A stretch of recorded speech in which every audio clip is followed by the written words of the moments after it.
Alrighty, welcome back to Victory Vision Podcast. I'm your host, Micaiah, and I got a special guest with me today. Actually, my brother-in-law, Caleb Huling, who is a pastor in Trinidad, Colorado. And a lot of the past weeks, we have done some different things. We've answered some different Bible questions, kind of reached into specifically new converts and questions they might ask, just talking about that. But I had a couple different questions that church members have asked me lately. And I figured it'd be great to not only tackle those, but also to get just personal testimony from different people who've been in ministry. It's cool to get different perspectives just because, we're all seeking to serve the Lord. We're all seeking to be successful when it comes to the Christian life. But hearing from different perspectives and how they've gotten through things and how they've served the Lord is always encouraging, and it's always a blessing. And I know he's someone, and I know he doesn't like to be let's say encouraged. Let's say it like that. But I always share how much of a blessing he's been to me in my life. So what I would like to do first off is maybe just introducing you who you are and just maybe giving your salvation testimony just to kind of give people a bit more about you. Sure. So I grew up in a Christian home. In fact, I actually came home from the hospital to a church service before I ever went back to the house. Praise the Lord. And so we had a lot of information very early on. And then one midweek service, we had a missionary come through our church and preached in a small town, in a small church on hell. And looking back on it, I can only imagine as a pastor myself now and a preacher, I imagine he was probably thinking, what in the world am I preaching on hell to this congregation for? Yeah. But little did he know there was a 4-year-old boy who was listening, and that the Lord used it to convince me of sin. And I knew after that message that if I were to die, I was going to hell. And so I told my mom that night, and she said, well, that's wonderful. Let's go to sleep.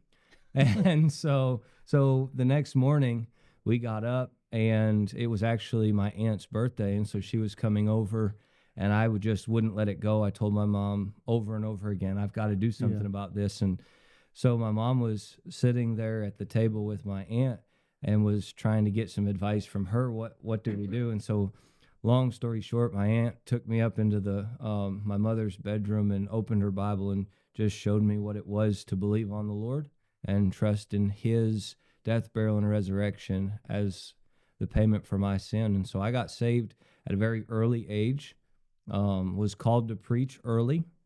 I believe I was 8 years old when I got called to preach, and then moved to Virginia and started preaching pretty much right away after we moved down there. So I was 11 when we started preaching. My youth pastor at the time, his name was Chad Cornell. He actually had a philosophy of, if you're called to preach, you ought to preach. And so he took us young guys who were called to preach out onto the street corners, and we've preached in Walmart parking lots. We've preached all over our town there. We've, different things. And so had opportunities to preach from an early age. And then when we graduated high school, we moved down to Georgia and went to the Bible Institute there at our home church at Happy Valley Baptist Church. And Brother Eddie was somebody who the Lord just really used in my life in a great way. And then while we were there, I met my wife, got married, and then we actually used your dad and his desire to do something out west to kind of get the ball rolling on Colorado for us. So it was actually his desire to be in Colorado. So we all kind of took a trip and just were praying about what the Lord would have us to do. And while we were on that trip, the Lord put Trinidad, Colorado in our hearts, and just made it very plain that that's where he would have for us.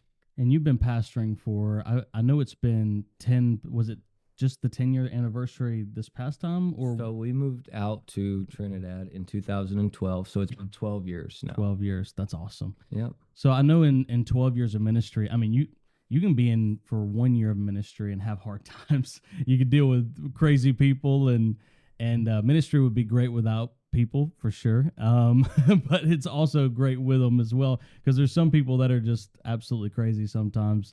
But it's a blessing. I mean, because the Lord gave us a great example of you got to deal with people who have issues, they have problems, because I know we have them as well. Mhm. But what are some of the things? Because I know you don't have to share specifically what you went through as far as like hard times go, because I know, you know, those some of those things might be more personal as well. But how did you get over? Because I had someone ask me about contentment, and then just when you're facing hard times, just being content with the Lord and different things like that. How did the Lord speak to you during some of those hard times that you dealt with, or maybe give you a peace about this is where we are, and just the I guess the frame of mind that God allowed you to be in as well. Sure. So uh, we definitely have gone through a few things. And our story might be worse than some and not as bad as others. So the truth is, it's just our story. So we have faced some different things. When we first got there, we had a lot of very hard financial days right off the bat because we moved out without support.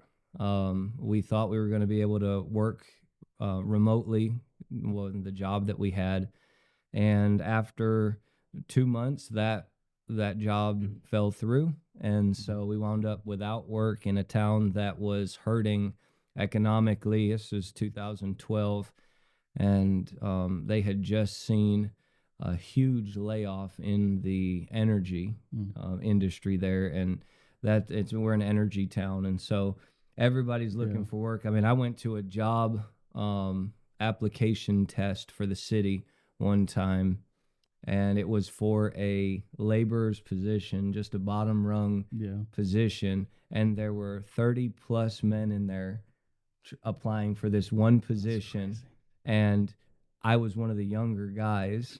I mean, there were people who had been in carpentry and construction for 30 years in there trying to get this, digging position on the city. Um, so we dealt with some financial things, some very hard days that way. And then over the years, we've had quite a few physical things. I mean, in the 12 years that we've been in Trinidad, my wife and I, between the two of us, have been under anesthesia. I think it's up to 18 times now. So we've dealt with different things physically. But a lot of that, I mean, we've had other things that have happened. We dealt with some loss. And of course, when you're trying to start a church, there's a lot of ups and downs. But the first, I would say, 6.5 years were very difficult. And we had the mentality of heading out there of endure hardness as a good soldier. So for the most part, we were just trying to plod through it and push forward and know that, difficult days were part of it. So you just kind of accept them. And it wasn't until the January of our 9th year in that everything kind of fell apart for me personally. My wife was having a really hard bout with physical things. For the month of January, she didn't even get out of bed that year. She was dealing with, we didn't know at the time what her condition was, and having pain and just different things. And so we were trying to figure all of that out. The kids had gotten sick. We had something happened in just about everybody's life in our church at the time. We had different ones in the hospital. We had just come through COVID, had lost a whole bunch. I mean, we're a small church. I mean, we, just for point of reference, probably had 80 people before COVID, which was, around 60 after COVID. And then we had lost 38 people either directly to COVID or had to move away because of COVID. And they were our faithful people. So our church took a huge hit. I mean, we had 13 people in our church that either passed away or were immediate family members that passed away because in COVID. Of COVID. And so we're reeling from all of that, just trying to figure all that out. And we had a snowstorm, and one of our couples had an accident, and everybody had something. Anyway, the long and short of it is, we had a night service where there were 7 of us. And after 9 years, we started our church with 7 of us. And so after 9 years, we were back to the same number. And that really bothered me. That really messed with me. And so I honestly went into a depression. It was really bad. I mean, I would sit in my office before service and just cry. I didn't want to go out there. I didn't want to preach. I didn't want to see people. Yeah. And usually I'm out there and, whatever. And so it was just very hard. I was, a failure, and just what's the point of it all? And Yeah. I'm not helping anyways. I mean, we've been 9 years, and it seems like it was all in vain. And so the Lord used that to really begin to teach me about success, Yeah. about expectations. Mm. I didn't realize that the expectations, a lot of times that I had, were self-inflicted expectations. Mm. They were nobody was putting pressure on me. It was me doing it. Yeah. And really understanding how to rest content in obedience. Mm. That's good. So what I had to come to, and of course I was my biggest critic. I was Yeah. my biggest problem. It didn't matter. I could get done preaching, and before I was even done, I mean, while I'm preaching, I'm thinking to myself, or the devil's, talking to me, one or both. Yeah. I was be preaching and going, these people aren't getting any help from this. There's nothing, what am I doing here? And so I would get done and just ream myself about, you're a sorry preacher. I mean, this isn't going to help anybody. And it didn't matter if somebody came up to me after the service, literally in weeping, saying that's exactly what I needed. Yeah. That was a help. It didn't matter that they said that. I would just immediately dismiss it. No, I'm just useless. Yeah. I'm no good. And really, that should have been an indicator that I wasn't in truth. Yeah. The truth is that the Lord was using it in spite of me not even seeing it. Right. And so I had to come to the realization that my mental state, my self-talk and self-doubt and critiquing myself, it was very prideful. I thought I should be at a different place than I was. I thought I was better than I was. And so that was kind of the awareness that the Lord began to do. And so I had to just literally take every thought into captivity. Yeah. And so I had to begin to say, okay, I came across, well, I'm not a success, I'm a failure, so then you start looking at it, and there's really only one verse in the Bible that deals with success. Yeah. And it is directly connected to obedience to God's word. It's not connected to size. It's not connected to, it's only in obedience to God's word. And without even realizing it, you can adopt the theology that gain is godliness. Yeah. And we're warned about that. And we're actually told not to withdraw ourselves from those type of people. Yeah. But it's a pressure and an expectation that gets put on you, whether it's ever taught to you. You look around and say, oh, these are the successful people. Yeah. Well, you never look at the person who's got, 20 or 30 people who's been there for 35, 40 years and been faithful through good days and bad, and say that's what a success is. Yeah. It's true. But the truth of the matter is, I just had to decide, if I have done what I'm supposed to do today, that is a successful day. And so how I would do it, I would begin to approach things.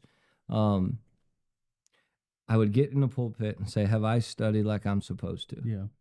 Have I prayed and asked the Lord to help? Okay, God, I'm going to do my part. Yeah. And I'm probably not going to do a good enough part. But it really doesn't rely on me. It relies on you. Yeah. And so we're going to trust you to do your part in spite of us.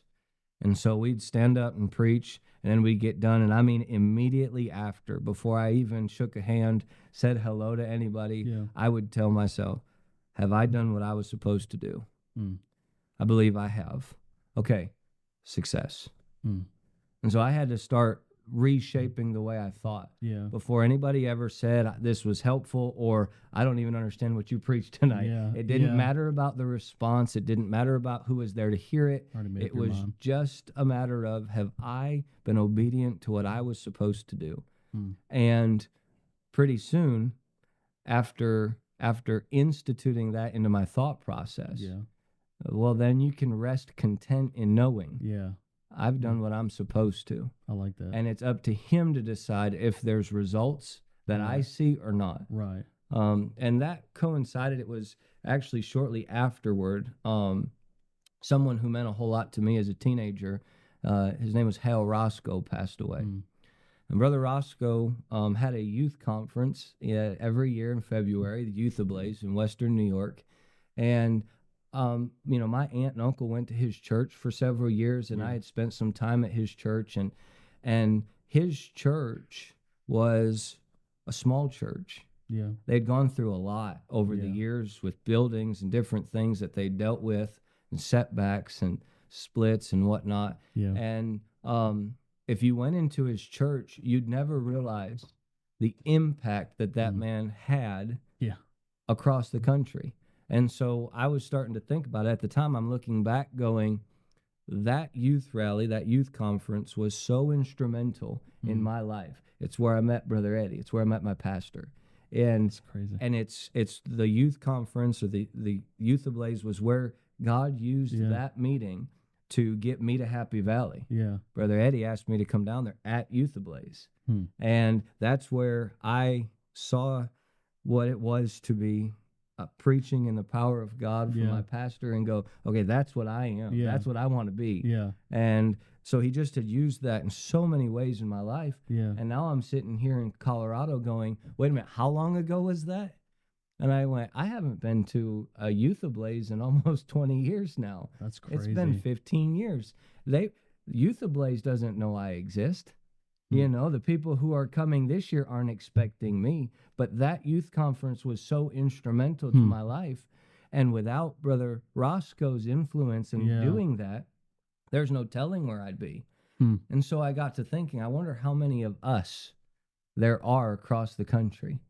That's and crazy. Truly, for a man who every Sunday would stand up and preach to a church size that's probably similar to my church size, there's no way to tell the impact of that man until the judgment seat. And so that helped me. That was encouraging to me to go, all right, we're going to do our part and let the rest of it be up to God. Yeah. And so I'd say that's probably how the Lord used a difficult situation in my life to teach me about these things, to teach me what it is to be content. Yeah. Resting content in Him, because there is a desire to see God do more. Yeah. And this is one of those questions that you don't really have an answer as to the how, but you understand that there is this dichotomy at play where on one hand, you have a hunger to see God do great things. Yeah. And on the other hand, you realize, I don't deserve God to do what He's already done. Yeah. And so, God, you shouldn't use me to do what you have, right. And yet I want you to use me to do more than you have. And so we have this kind of this dual, tug of war, going on in our heart. Yeah. And, so you have to learn to be content going, okay, I'm going to do my part. Yeah. Trust that God is going to do His. Yeah. And pray that the hearer would do their part. That's interesting. Yeah. That's actually what I'm going to be teaching on Sunday, is about doing our part. But we even talked about that this morning, as far as, when you get up to preach, you stress out so much. You get fearful at times because you're like, I want to present it right, and you're overthinking every part of everything. But then at some point, you just got to get to the point where, like, I've prayed, I've done everything that I can do, and I'm leaving the results up to God. If I'm doing what I know He would have me to do, and doing it consistently and doing it the best of my ability, I mean, what else can you ask for? I mean, that's all you can do. I mean, in what you were saying, I think of different people like Jeremiah and the prophet, who you can't read of him having over a 40-plus year ministry of having any converts, but doing what God told him to do. And even in that same chapter number 9, don't let people glory in all the riches, everything else, but that they know me and that they do what I would have them to do. But then you look at someone else, who, like a Peter, who preached and 3,000 people got saved, but both are still in God's will. Both people are still serving Him to the best of their ability. And it's literally saying, God, what do you want me to do? I'm doing it. And then whatever results happen. But I would say it's easier said than done sometimes. Like you said, it's like capturing every single thought and rewiring it, because every single day you get up, you're thinking, man, I just want to be successful for you, God. And like you said, you have those two things in your mind. getting to that maturity part, even in your ministry, like just in that thought process, has that helped you now in the sense like, God, you're going to do what you're going to do, and then God has even blessed that from that point of just saying, God, I'm just going to give you my all, whatever you do, you do. And then you've even seen God do some great things even since that point you were talking about with those different struggles. Yeah, I would actually say that point and 9 years in was almost a catalyst of necessary change in my thought process. And since then, the Lord actually used that. So the help to get out of the hole that I was in, part of it was, again, we were very low in numbers. We were very discouraged in our circumstances of the situation. And he allowed a few different people to call us and say, I mean, there were 3 different families that called and said, hey, the Lord's impressed on our heart. We're moving to Trinidad to be a help to the church. And over the years, we've had other people say, we're coming. And I've basically told all of them, I'll help you unpack when you get here. You know, like, yeah, right. I'll believe it when I see it. But it was 3 different ones, and all 3 of them now are actually in our church. That's awesome. And it was the dove bringing back an olive branch for me, where it was, okay, because I'm asking the Lord, are you done with us? Are we done here? What are you doing? And we had some physical things going on. I was dealing with a throat condition at the time, and it turns out I was actually am allergic to our region. So imagine being very low and then finding out you're allergic to the place you're serving in. And so that just makes you want to stay.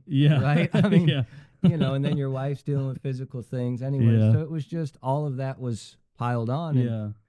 And so they all had called and said, hey, we're coming out there. And so about the 3rd call, I basically just got alone with the Lord and said, okay, if you're bringing in laborers, it must mean you have more work to do. Must mean you have more work for us to do here. And so I went to my wife and I told her this. I said, we're going to have to make it through this year, and help's coming. I remember telling her that. Just make it through the year. And looking back, we had our 10th anniversary, and it was it was just sweet. Boy, I would have missed out on a lot of things had we left. And that was one of the things that we just made the commitment when we got there, that we have nowhere else to go until God moves us. We're not looking to get out of what he's called us to. And somebody just the other day said, wow, y'all's faithfulness. And I had to stop them, because in that 9th year, it wasn't about our faithfulness. See, 6 years in, all that we had gone through, sure, we were enduring hardness. But that point wasn't me trying to endure anything. It was me asking God, can you please let me out of this place? Like, can you please just let me go? And thankfully, he was silent. And he didn't say anything. Because I'd have missed out on a lot if he had given me that. But until the Lord moves us, we're where we're supposed to be. And we don't want to go anywhere now. We're not trying to get out of it. In fact, we're excited for what God is doing. And he's worked and he's moved. And I mean, the last 2 years have been some of the sweetest times. Even just this last week, I mean, it's been so vastly different. I mean, we look back on it, and just this year, we've had so many visitors coming. We've had people getting saved. We've had, baptisms and folks growing in our church. Just the spiritual growth in our church this year. We've dealt with a lot again, an onslaught this summer of things. And instead of, whereas in times past when folks were getting attacked, they get out. They have gotten stronger spiritually. And it's just so refreshing to see. It's so encouraging to see folks growing. And, John said, I have no greater joy than my children walk in truth. and there's just truth. There's so much in that you just understand when you look at it and go, oh, this is what it's all about. Yeah. Is folks. And that's part of it. Yeah. When your perspective or your expectations are in the wrong place, Yeah. you can get discouraged real quick. Yeah. And so, there's a lot to learn. But again, it goes back to that kind of dual-sidedness to it. Yeah. In that, on one hand, you look at yourself and go, boy, I've got so much that needs to be cleaned up. Yeah. Like, God has so much work still left to do. And then on the other hand, you're looking at the Lord going, how much more of this are you going to make me Yeah. have to? I mean, how much Yeah. more? Am I really that bad? The truth is, no, I'm worse. Yeah. The reality is there's still so much of that pride and so much of that just built into us. Yeah. And he's gracious enough to keep working on us. Yeah. He just loves us enough to keep, and he's always been faithful. Yeah. That's something we've learned this summer. We've just been saying it over and over again, is if the Lord fails us this time, it'll be the first time. Mm-hmm. He's never That's failed awesome. us. That's awesome. And so we've been learning to just rest in that and say, okay, he's got this. That's awesome. I love that.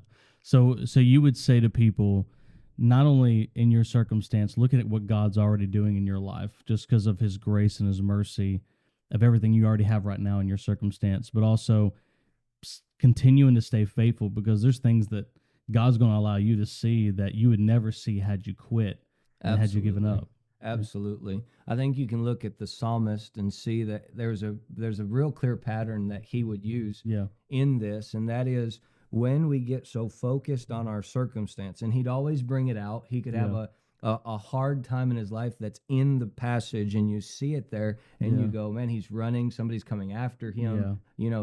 He's in a life and death situation. But then he will always lift his eyes up to the Lord, because when we are so focused on the problem, so focused on the situation, it begins to be magnified.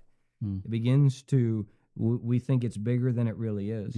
And so he would say, no, look at the Lord, look at who he is, and look at what he's done. And the blessing about God is oftentimes the psalmist would refer to him, not just in his own life, though he did that, but he would go all the way back to creation. And there's a reason for that, because our God has a track record. He always does right. And so with God, you don't just have to look at your life. And that's the whole point of the book of Job.